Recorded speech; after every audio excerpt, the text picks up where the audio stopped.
everybody, welcome to Secret Garden Bees. Today we are making jelly in our commercial jelly kitchen. We're going to show you the process that we use for making jalapeno pear jelly. So the first step in making jelly is to get the kitchen set up and get all of our equipment lined up and ready to go. We can only make jelly in small batches, so it's really important that we do several batches at a time, and we've got a whole system going of how we kind of do things in order, making sure that we cook at just the right temperature, that the pH level is correct, that the Brix level is correct, and that it's safe for consumption, and we can keep up with the train, as I call it, kind of like an assembly line. We start one batch, we let that cook for a little bit, and then we start the next batch, let that get started, and then we start the third batch. That way I can keep up with the process. We're gonna get started. So the first thing that I'm going to do is add in my pectin. And I use Hoosier Hill Farms pectin. It's a really, really good product. It sets up nicely. And you can buy it in bulk.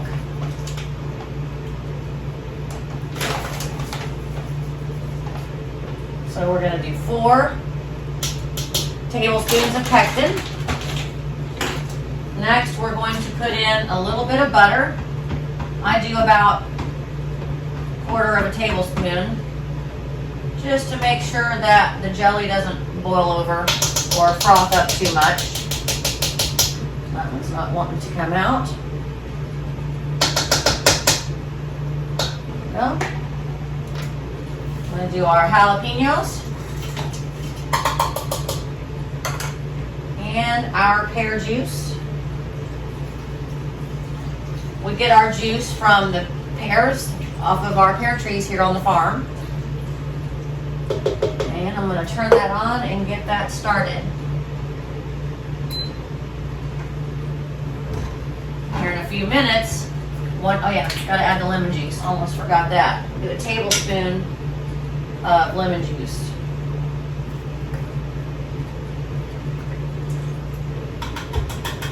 Let that get warmed up, and then we'll put in the sugar. Meanwhile, I'm going to go ahead and get my ingredients ready for the next batch.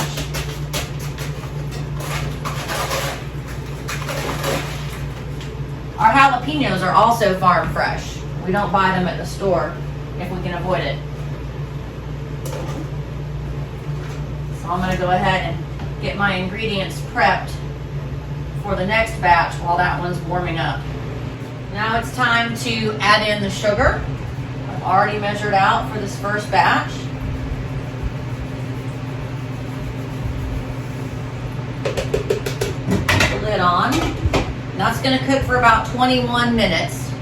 Meanwhile, I'm going to preheat my jars so they'll be hot and ready to take the hot liquid when I'm ready to put the jelly into the jars. Now we're going to go ahead and start this next one. So I've got about a 5-minute gap in between each batch, and that gives me time to get the jelly out, put into the jars, and then seal the jars in the canner. Start that one. I'm going to measure the sugar for that one. It's in this big bucket down here. We buy our sugar in bulk.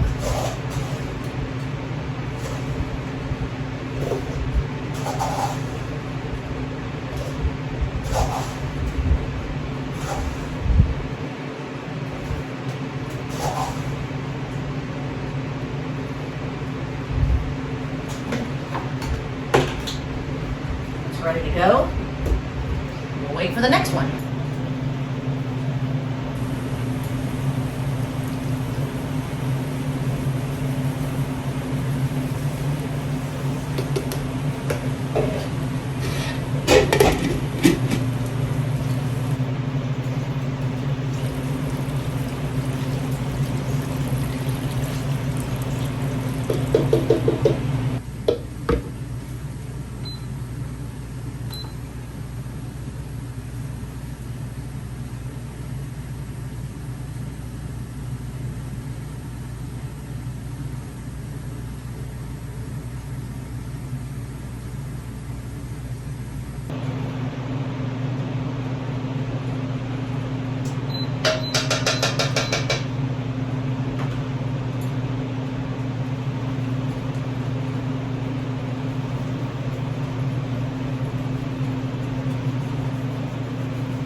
got just a few minutes left for the first batch to finish cooking, so I'm going to go ahead and get my jars and lids out. The jars have finished preheating, so I'm going to get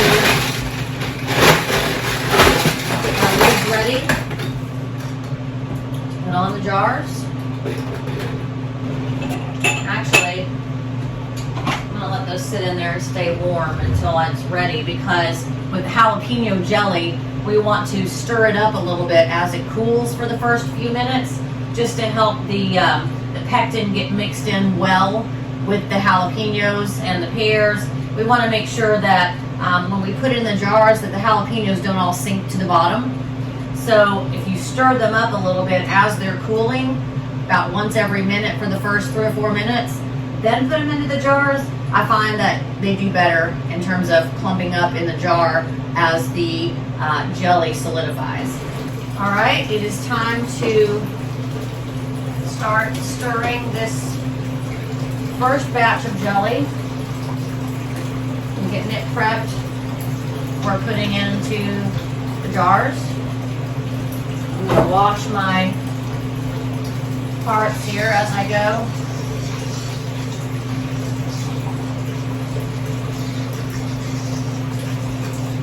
Alright, so I'm just lightly stirring that. I'll wait 1 minute, and then I'm going to stir it again. Meanwhile, I'm going to go ahead and get my jars ready.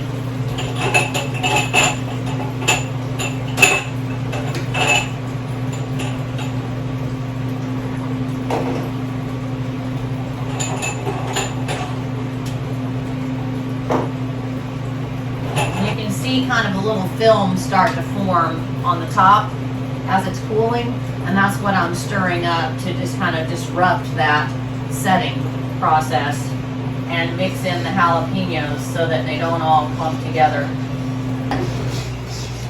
My next batch is just about ready to start the stirring process, so we're going to stir this and begin to pour this into the jars. You want to leave about a ½ inch of head space on each jar.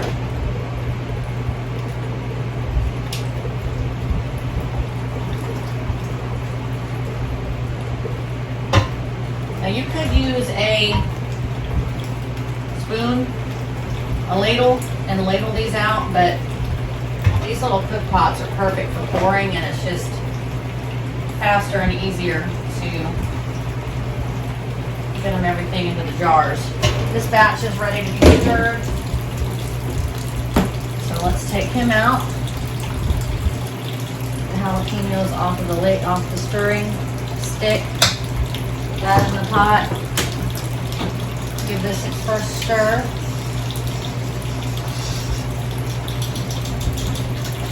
And then we're going to put the lids on these finished jars.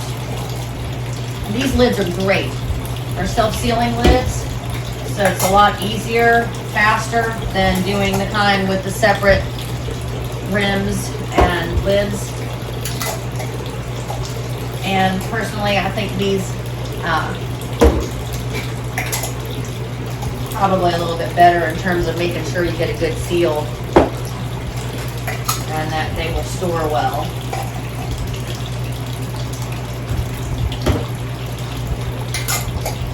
Twist on, that little rubber inner seal that locks in, then these are ready to go into the canner.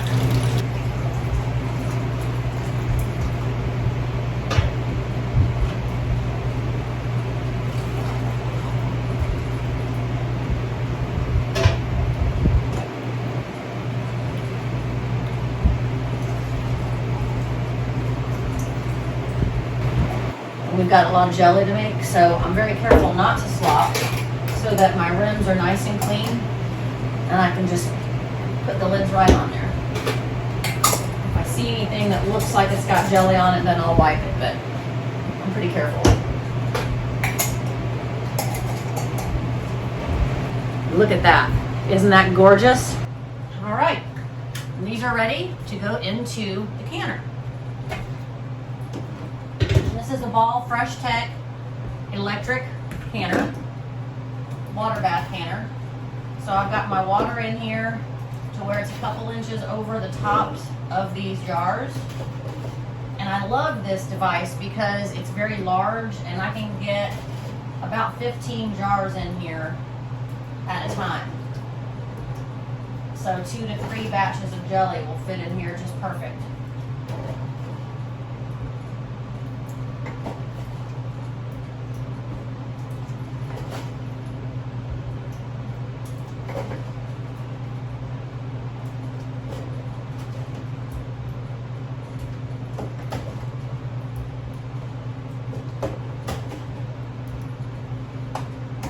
Jar in there. There we go. Perfect. It's got a little device. Where's it at? Here it is. This little ring goes on top to kind of hold the lids down and disperse the heat better. So that's going to can for about 15 minutes. Once it starts boiling, I'll start my timer for 15 minutes and then we'll take our jelly out. Okay, our jelly is finished canning. We're going to take the jars out and let them cool.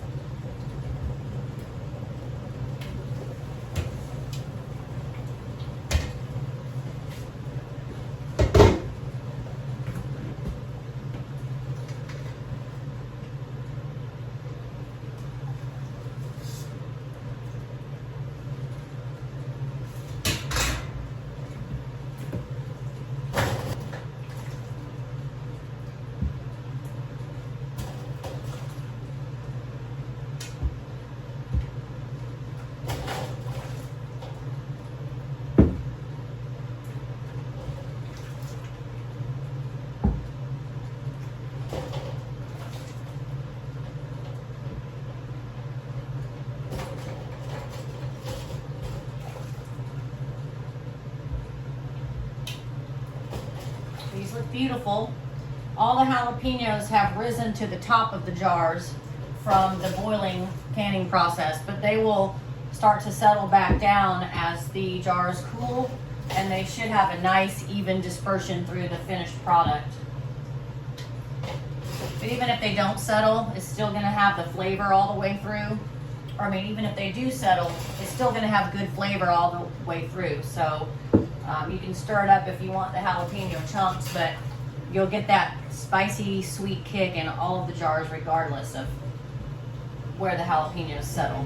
And that is how we make our jalapeno pear jelly.